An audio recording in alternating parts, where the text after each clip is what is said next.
Bu Koni kok ribut dokumen lagi bosen. Aduh Pak, Bu yang bosen bahas dokumen, bukan Bapak Ibu aja, saya juga bosen. Tapi tugas saya adalah menjawab pertanyaan-pertanyaan dari Kakak Akbar Faisal dan juga rekan-rekan, sahabat-sahabat, juga netizen yang ingin tahu apa sih kelanjutan cerita dokumen itu. Jadi hidup dibikin santai aja ya. Kalau nggak suka sama postingan saya, jadi lewat aja gitu. Jadi kalau yang udah pada bosen urusan dokumen, sama saya juga bosen, ya kan?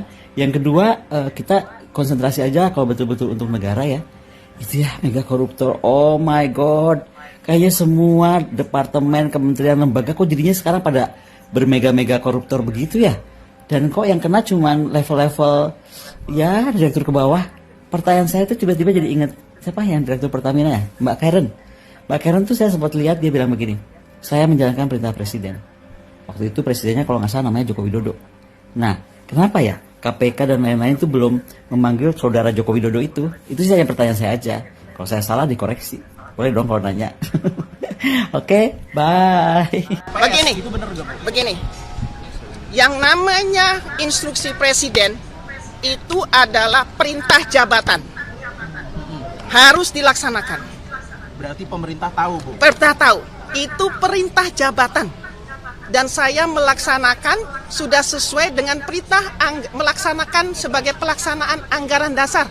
Karena due diligence ada 3 konsultan yang terlibat, FGI, Wood Mackenzie, dan Wood Mac.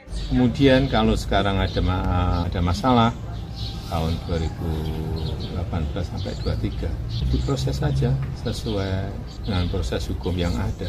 Siapapun dan seluruh produk Pertamina yang saya tahu semuanya telah diverifikasi, dicek, diberi layakan untuk dijual oleh Lemigas. Jadi semuanya ada proses, produknya juga semuanya dites, dicek semuanya. Tapi ya apapun namanya penyelewengan itu bisa aja. Ya. Di 5 tahun itu tidak ada kecurigaan Pak terkait blending. Ya kalau ada kecurigaan sudah dikebuk dulu.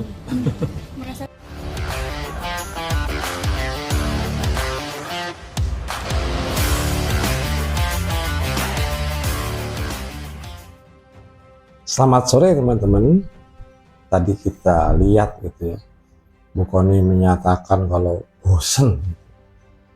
Artinya dalam postingan-postingan Koni Bakri ini itu banyak netizen yang mengatakan bosen kalau gitu-gitu aja nggak diungkap gitu, bosen ya, dengan alasan kan Bu Koni kan sudah menandatangani di notaris gitu ya, kalau tidak akan menyebarluaskan, membuka, jadi dia cuman menyimpan aja. Nah ini kan jelas membuat rakyat bertanya-tanya, kalau posting itu wae isinya opo, ini kan cuma sifatnya politik gitu. Kalau memang benar menginginkan penegakan hukum di Indonesia dan menyangkut Pak Jokowi, ya silakan dibuka gitu ya. Silakan dibuka, kalau bilang menyatakan hancur ya hancur sekalian gitu. Kita juga pengen tahu apa sih sebenarnya gitu loh. Apa sih itu isinya? Yang sementara ini kan hanya menjadi desas-desus yang nggak jelas gitu. Malah jadi saya teringat masalah Karen itu di Pertamina yang menjabat di 2009 sampai 2014 waktu itu. Dan pada pernyataan Bu Koni ini itu menyatakan siapa ya waktu itu presidennya. Ya memang si Karen ini itu ditangkap itu di 2023 pada masa jabatan Pak Jokowi. Tapi kasus pengadaan LNG waktu itu yang dinyatakan Karen itu ya dinyatakan kalau ini instruksi presiden. Nah itu kasusnya tuh 2011-2014. Jadi masa jabatannya pada kasus korupsinya itu terjadi di masa jabatan SBY. Nah yang bertanggung jawab ya harusnya SBY. Dan Karen pun harus bisa membuktikan gitu loh instruksi presiden yang mana. Ya memang kalau udah menyangkut hal yang atas ini, terus menyangkut ya seperti desas-desus yang diungkapkan oleh Karen tadi, itu biasanya nggak ada bukti teman-temannya. Jadi yang ada ya misalnya katakan perintah seperti terselubung gitu, jadi tidak teridentifikasi dengan jelas. Dan Pak Git ya dalam hal ini juga mengkoreksi Bu Kony kalau Bu Kony yang melakukan kesalahan menyebar isu gitu. Ini siapa sih presiden masa waktu itu? Ya oke lah, benar itu. Kasus ini 2023, terus si Karen itu 2024 kemarin itu dijatuhi hukuman 13 tahun. Itu benar gitu. Masa Pak Jokowi, tapi bukan masa pelaksanaan korupsinya. Yang pada pelaksanaan korupsinya itu masa SBY. Nah, kalau Bu Kony mau minta tindakan tegas, ya sekarang nggak bisa lain atau nggak ada kata lain kecuali Pak Prabowo. Sekarang Pak Prabowo mau nggak mengangkat kasus ini ke SBY? Yang kita tahu ya, kalau lihat dari kasus sekarang yang ada, peresmian Danantara dan segala macam ya, SBY ini secara politik kan mendukung Pak Prabowo sekarang. Mana mungkin gitu. Ini akan sia-sia ya. Oke lah, katakan Kony ini sekarang adalah kader PDIP. Kalau memang mempunyai bukti, ya silahkan lah gitu. Buktikan lah kalau negara ini negara hukum, jangan negara gosip gitu. Kalau kayak gini kan negara gosip, terus seperti menciptakan sesuatu yang membingungkan ke masyarakat dengan menyatakan pada masa itu adalah masa Pak Jokowi. Padahal bukan. Kalau mau mengungkap Pertamina yang sekarang di Patraniaga, ya silahkan. Yang pagi tunggu-tunggu malah Ahok gitu ya. Mana juga gitu. Kita ini cuma jadi masyarakat, jadi apa ya? Kalau zaman dulu tuh istilahnya opera sabun gitu ya. Kan ngetop banget dulu ya, ada film-film opera sabun yang bersambung, nggak ujungnya nggak ada ya seperti ini. Gosok sana, gosok sini, nggak sampai pada ketujuannya. Padahal hal ini kan sangat dinanti-nanti oleh masyarakat gitu loh. Tapi jangan membuat masyarakat itu malah tambah bingung. Oke lah kalau dalam segi partai gitu ya, PDIP ini partai yang sudah teruji ya, dari zaman Soeharto yang ditindas habis-habisan ya, kemudian mulai naik gitu ya, naik turun lagi pas SBY naik gitu kan.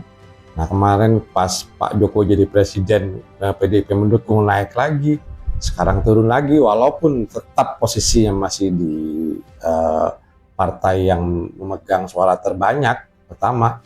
Ya Pak Git akui lah ini kalau partai ini memang sudah teruji gitu, dan tidak sedikit pengorbanan yang ada dari pemimpin beliau yaitu Ibu Megawati. Nah ini Pak Sigit tetap salut, artinya salutnya itu secara ideologi gitu ya, seharusnya secara ideologi yang pada saat ini pun istilahnya satu-satunya partai yang menjadi oposisi lah gitu. Kalau PDIP pun nyemplung di koalisi Indonesia Maju, kita nggak tahu apa jadinya gitu. Ini secara menilai secara politis ya. Tapi nggak begitu juga caranya gitu loh.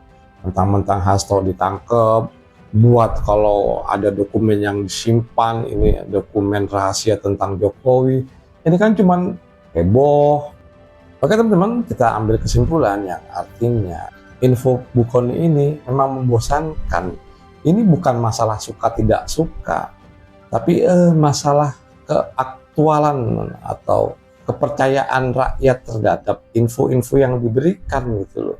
Jangan cuma upload lewat mass media, kan ada jalur hukumnya. Jalur hukum ya, PDIP ini banyak orang pinter, banyak orang hebat di sana. Masa nggak bisa melakukan gerakan hukum kalau itu memang benar ada buktinya? Ataukah tanda kutip PDIP itu sendiri tersangkut dalam hal ini? Jadi beraninya cuma omong, kalau dibuka akhirnya mereka juga kena juga, jadi semuanya kena. Jadinya semuanya ini adalah kejahatan berantai gitu. Yang kita sebagai rakyat tuh hanya nonton gitu dan melongo aja.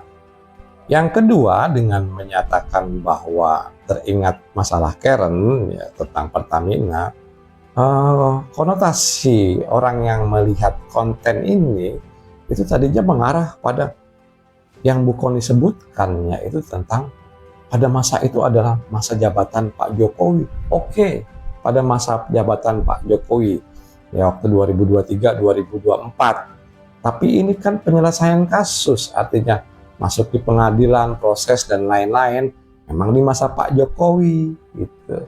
Tapi pelaksanaan korupsinya itu di tahun 2011 hingga 2014. Pada masa itu, Karen Agustina pun menjabat sebagai Dirut Pertamina di 2009 dan 2014.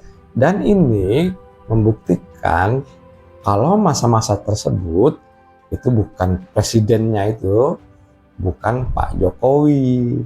Oke teman-teman, menurut Pak Git ini cukup sekian dan terima kasih.